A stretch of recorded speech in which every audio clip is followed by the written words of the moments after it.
எல்லோருக்கும் வணக்கம் நேயர்களே. இந்த வீடியோவில் என்ன தெரிந்து கொள்ள போகிறோம் அப்படின்னு பார்த்தீங்கன்னா, ரொம்பவே முக்கியமான ஒரு விஷயத்தை பற்றி தான் தெரிந்து கொள்ள போகிறோம். நம்முடைய அபிஷேகா அவர்கள் தன்னுடைய தாயை பார்க்காததுனால மனமுருகி ஒரு பாடல் பாடியிருக்கிறாங்க. அது என்ன பாடல் அப்படிங்கிறதையும், அதை எப்படி பாடியிருக்காங்க அப்படிங்கிறதையும், அதை கேட்ட தாய் அவர்கள் என்ன பண்ணாங்க அப்படிங்கிறதையும், பல கண்கள் கலங்குற விஷயத்தை பற்றி தான் இந்த வீடியோ நம்ம தெரிந்து கொள்ள போகிறோம்.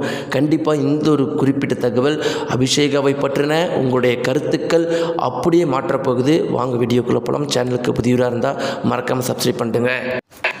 நேயர்களே, இன்றைக்கி தமிழகம் முழுக்கவே பரபரப்பாக போயிட்டுருக்கிற விஷயம் நம்முடைய அபிஷேகா தான். சரி, எலெக்ஷன் அப்போ யார் பரபரப்பாக போயிட்டு இருந்தா அப்படின்னு பார்த்தீங்கன்னா, தமிழகத்தில் 2026 சட்டசபை தேர்தல் நடந்துட்டு இருக்கும்போது வேறு எந்த ஒரு ஷோவுக்குமே டிஆர்பி ரேட்டிங் சுத்தமாக கிடைக்கல. அதனால தான் பார்த்தீங்கன்னா மேக்ஸிமம் எந்த ஒரு ஷோவுமே இருக்காது. ஆனால் அப்பயும் சரிகமபா சீசன் 5 லிட்டில் சாம்பியன்ஸ் நடந்துக்கிட்டே இருந்துச்சு. அதற்கு காரணம் என்னென்னா அபிஷேகா அவர்கள் தான். ஜீ தமிழே தெளிவாக சொல்லிட்டாங்க, அபிஷேகா எப்பெல்லாம் பாட்டு பாடுறாங்களோ அப்போ என்ன பரபரப்பான விஷயம் இருந்தாலும் டிஆர்பி ரேட்டிங் உச்சத்தை தொடுது. இந்த மாதிரி ஒரு கண்டஸ்டன்ஸ் வருஷத்துக்கு எங்களுக்கு ஒரு கண்டஸ்டன்ஸ் வந்தால் கூட ஜீ தமிழ் தமிழகத்தில் நம்பர் 1 சேனலில் வந்திருக்கும் அப்படின்னு சொல்லிட்டு பாராட்டி இருக்கிறாங்க. இப்படி இல்லாமல் இருக்கிறப்ப அபிஷேக் அவர்கள் தொடர்ந்து பல சாதனைகளை பண்ணிக்கிட்டு தான் வந்துட்டு இருக்கிறாங்க. அவங்க பண்ணாத சாதனை எதுவுமே இல்லை. இன்னும் பார்த்தீங்கன்னா இந்த ஷோ முடியறதுக்குள்ளே தமிழகம் முழுக்கவே அபிஷேக் அவர்கள் அறியப்பட்ட ஒரு பெண்ணாக இருப்பாங்க. இந்த ஒரு பாட்டு பாடுறதுல நம்பர் 1 இடத்துல இவங்க தான் இருக்க போகிறாங்க, ஃபேமஸ் ஆக போகிறாங்க. இன்னும் சொல்லப்போனால் அனிருத்தையும் மிஞ்சிய இடத்துக்கு அபிஷேகா அவர்கள் சீக்கிரம் வருவாங்க அப்படிங்கிறது என்னுடைய கணிப்பாகவும் இருக்குது.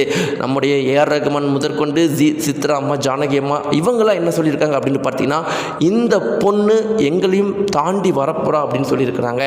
இப்படி பல சாதனைகளை நம்முடைய அபிஷேகா அவர்கள் பண்ணிக்கிட்டு வந்துட்டு இருக்கிறாங்க.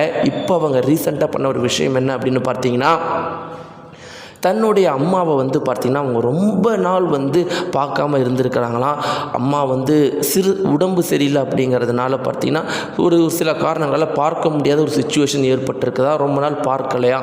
அதற்காக சின்ன வயசுலேருந்து பார்த்திங்கன்னா அபிஷேகா அவர்களுக்கு அவங்க அம்மா தான் பார்த்திங்கன்னா அவ்வளோ சப்போர்ட்டாக இந்த பாட்டு பாடுறதுல.